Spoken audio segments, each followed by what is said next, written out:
दृश्यमान नगरी तुल्यं निजान्तर्गतं पश्यन्नात्मनि माया बहिर्भूतं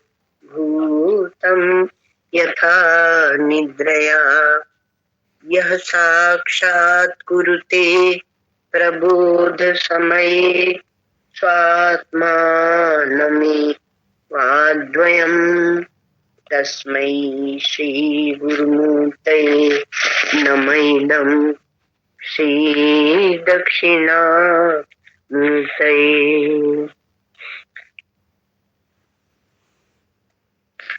शंकरं शंकराचार्यं केशवं बादरायणं सूत्रभाष्यकृतौ वन्दे भगवन्तौ पुनः पुनः। ईश्वरो गुरुरात्मेति मूर्तिभेद विभागिने व्योमवद्व्याप्तदेहाय दक्षिणामूर्तये नमः। ओम।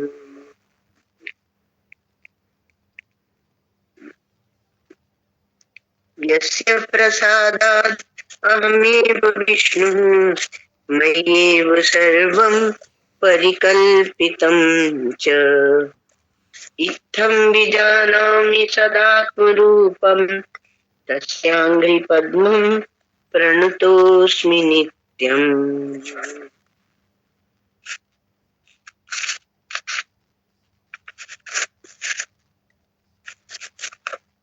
ज्ञान की जो 7 भूमिका है उसमें हम लोगों ने शुभेच्छा, सुविचारणा, तनुमानसा, सत्वापत्ति, असंशक्ति, ये 5 और 6वीं पदार्था भाविनी।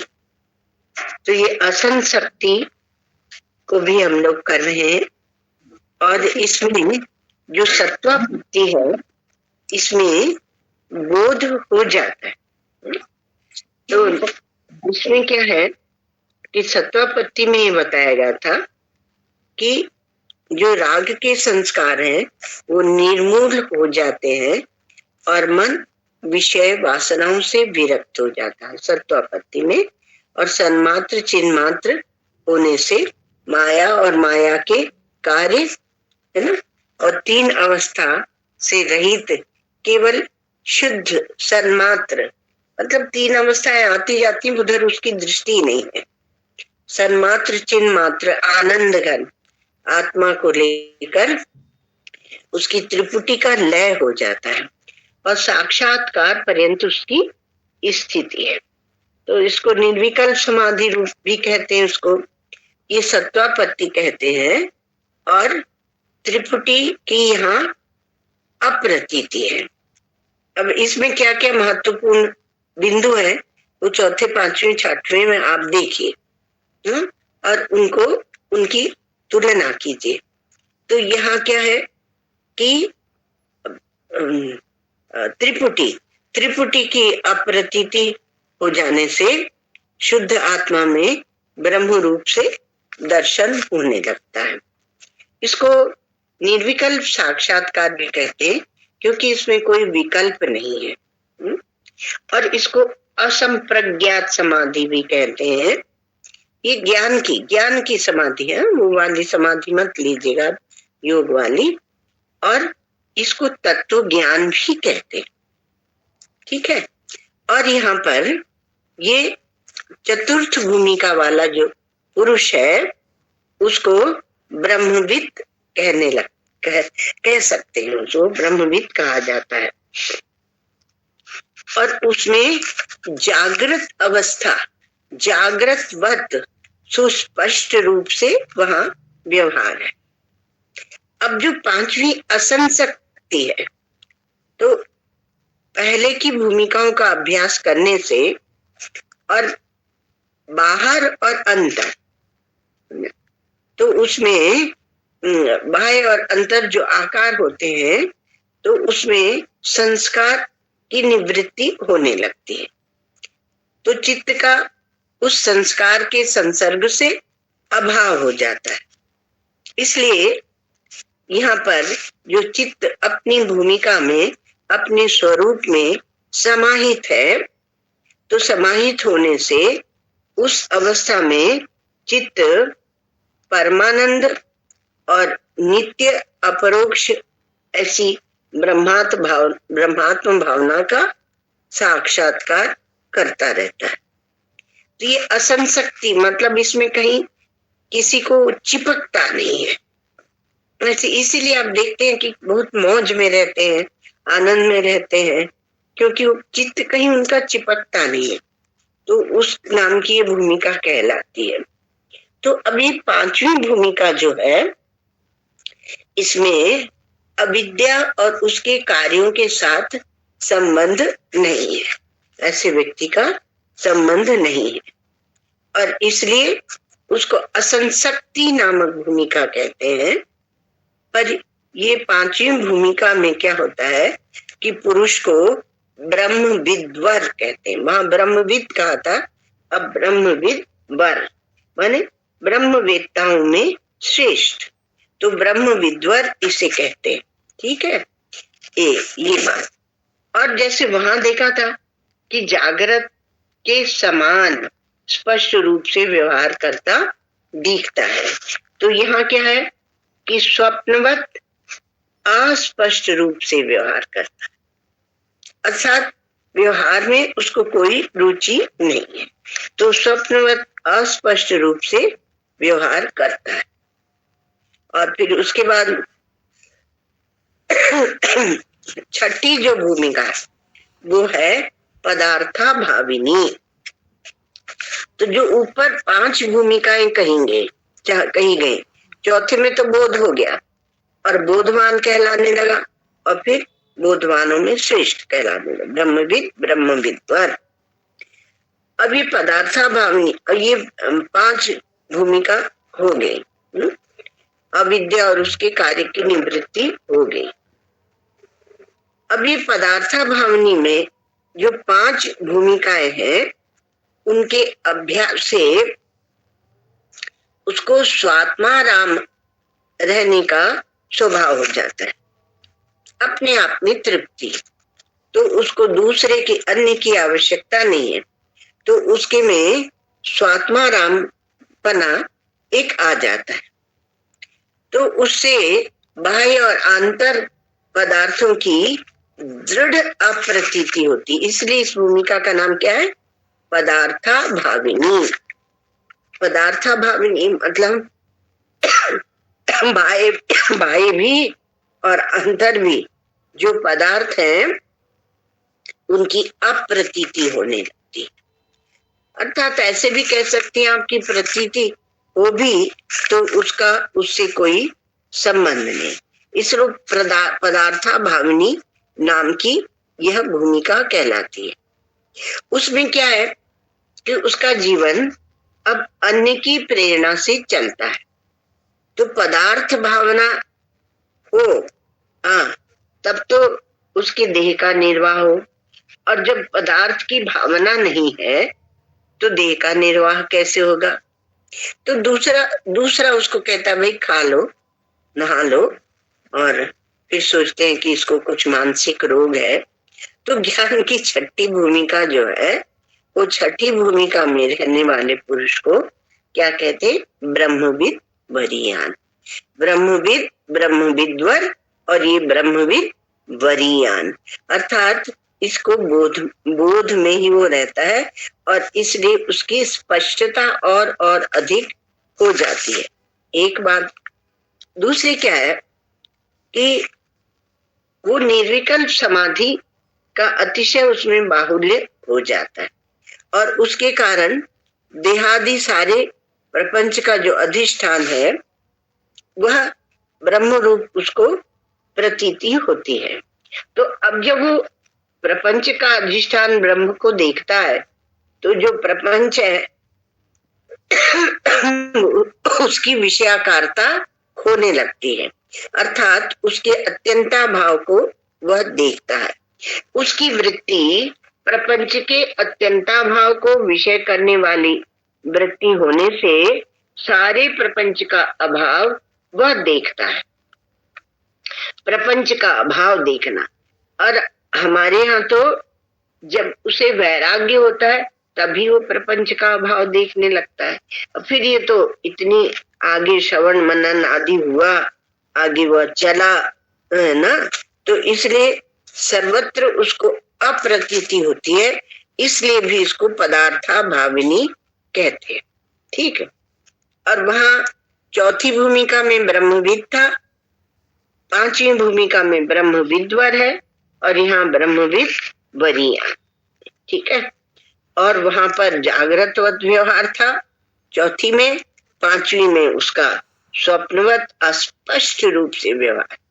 क्या करता है क्या नहीं करता पता नहीं है, अब अकेले में बैठ के बड़बड़ाता रहता है।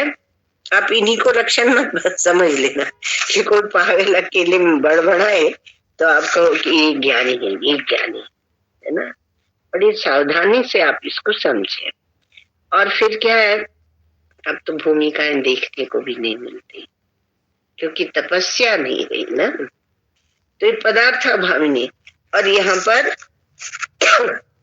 सुषुप्तिवत व्यवहार है, अर्थात दृश्य की उसकी बुद्धि में कोई महिमा नहीं है और सुषुप्ति के समान पदार्थ का कोई भाव नहीं है, तो कैसे देह का निर्वाह करेगा, तो परप्रेरित देह का निर्वाह होता है। अब सातवीं भूमिका है, तो सातवीं क्या है, तुरीया या तुरीयगा। तो ऊपर जो भूमिकाएं कही गई हैं उनमें रह के चिरकाल तक वो अभ्यास करता है, और चिरकाल तक अभ्यास करने से भेद की अप्रतीति होती है, भेद नहीं दिखता उसको, बाहर अंदर उसको कोई भेद नहीं दिखता।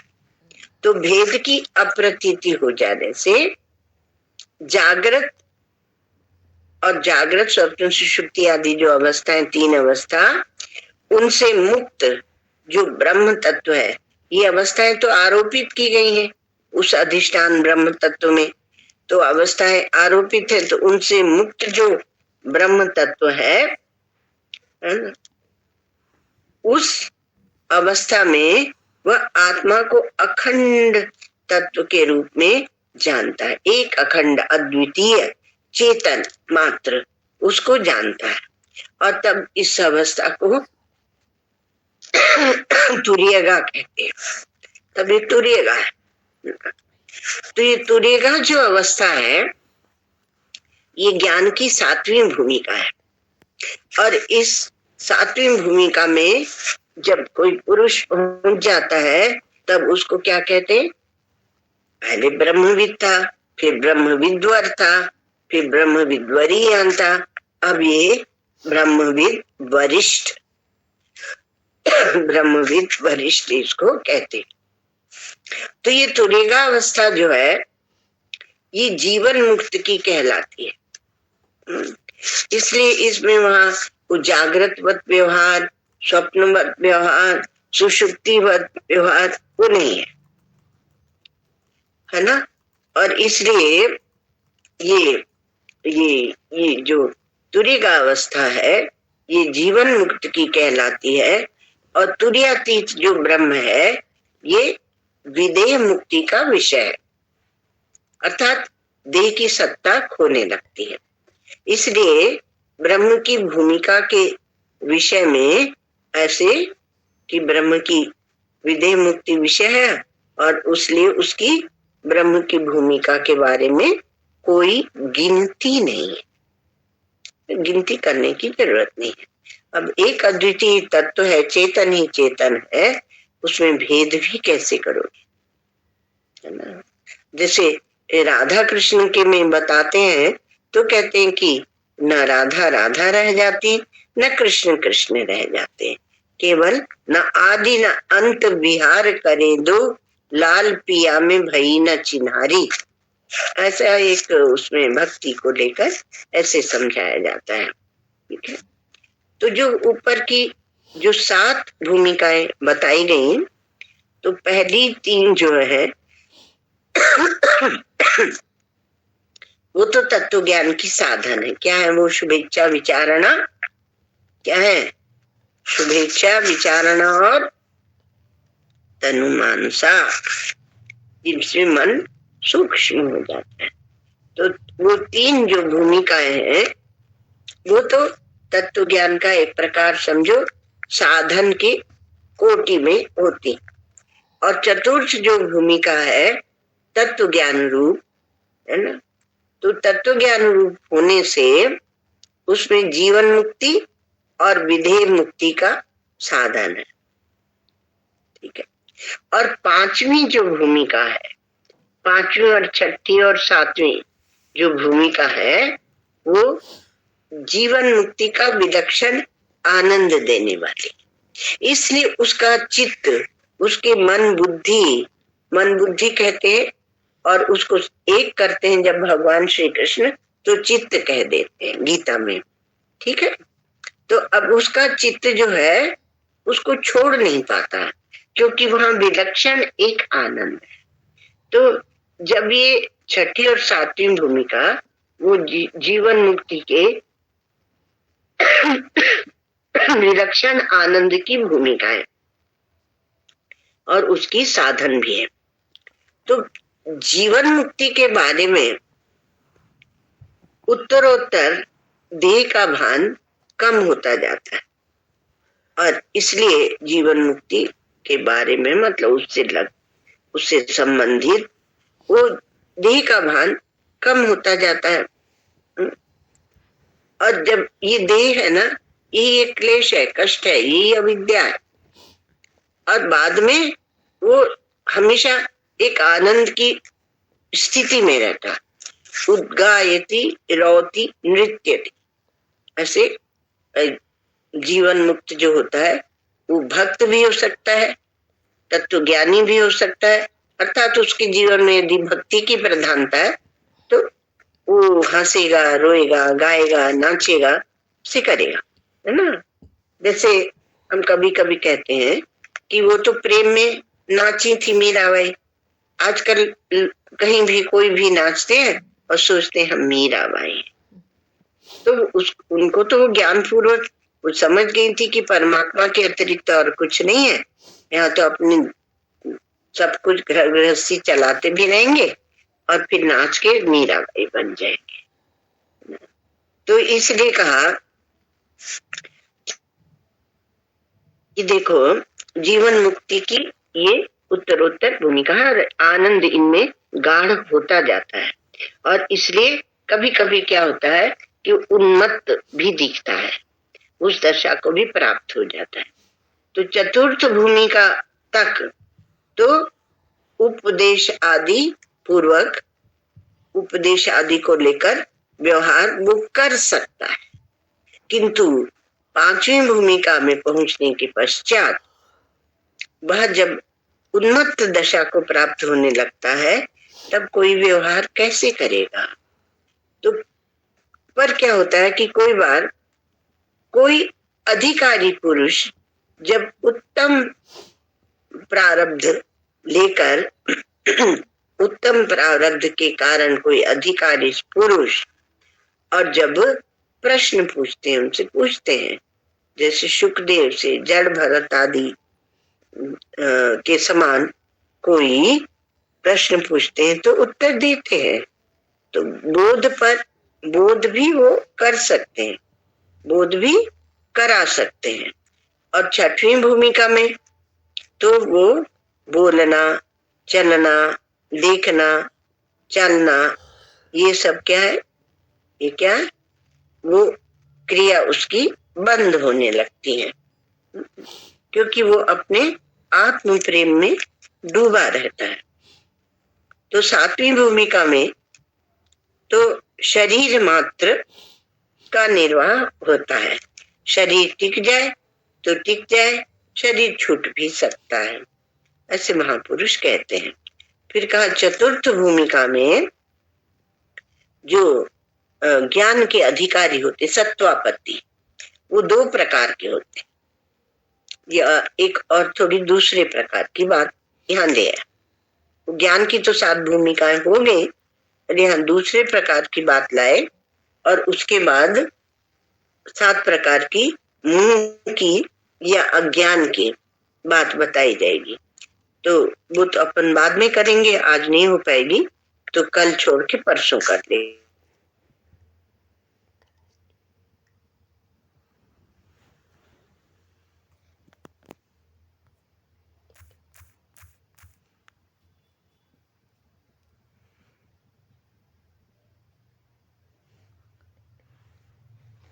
और नहीं किया तो कृतोपासन माने आत्मा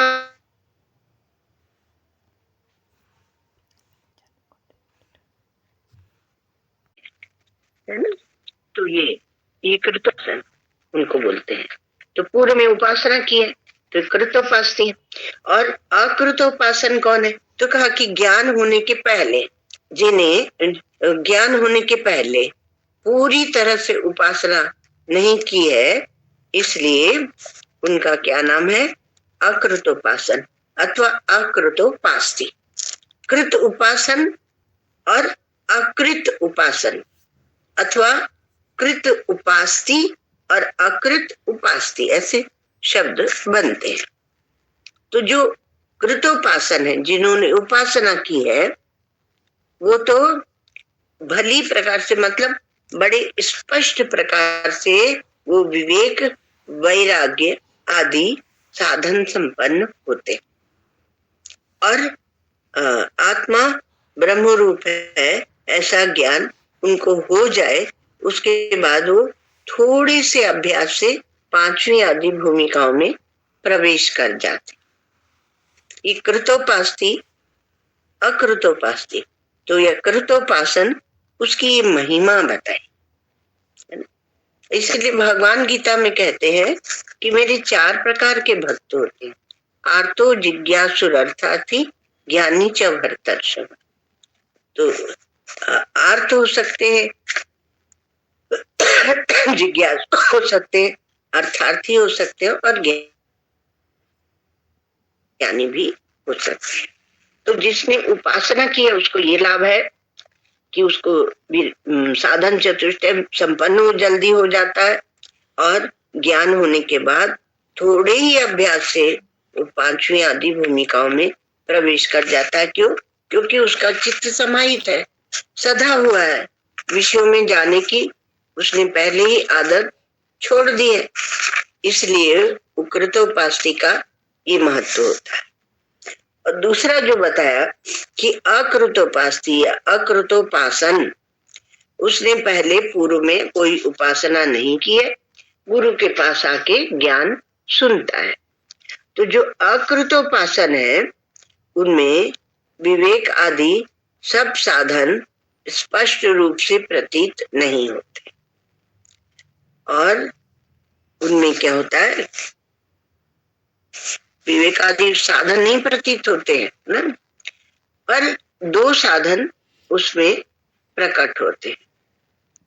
1-2 साधन प्रकट हो जाते हैं और बाकी सारे साधन प्रकट नहीं होते, क्योंकि उपासना नहीं की है।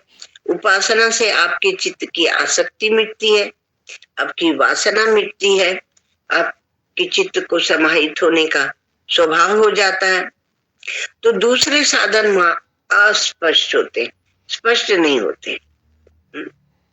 और इसको ऐसे भी समझिए कि भगवान शंकराचार्य ऐसे कहते हैं कि यदि आपके जीवन में वैराग्य और मोक्षा स्पष्ट रूप से नहीं है तो फिर क्या है?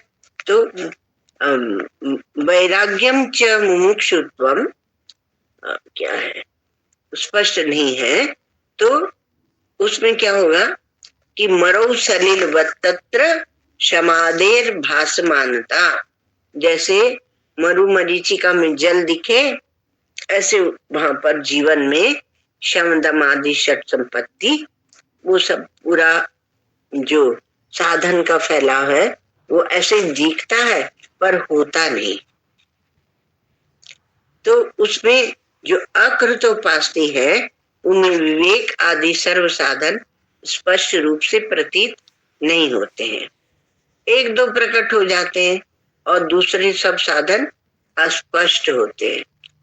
तो ये जो साधक है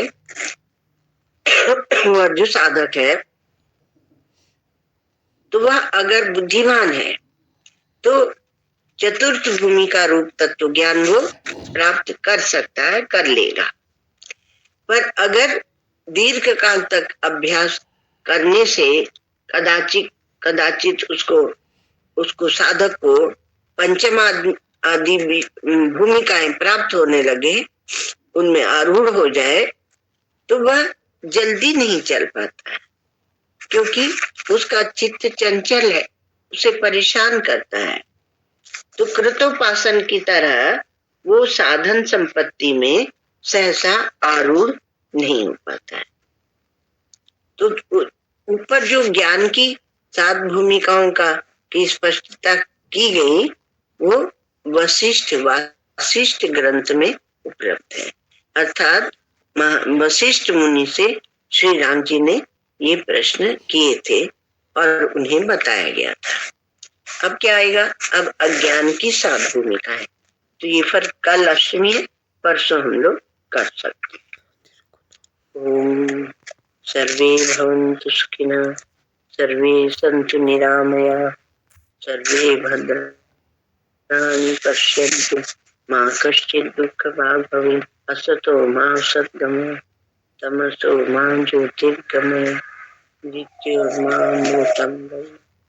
ओम पूर्णमदः पूर्णमिदं पूर्णात् पूर्णमुदच्यते, पूर्णस्य पूर्णमादाय पूर्णमेवावशिष्यते।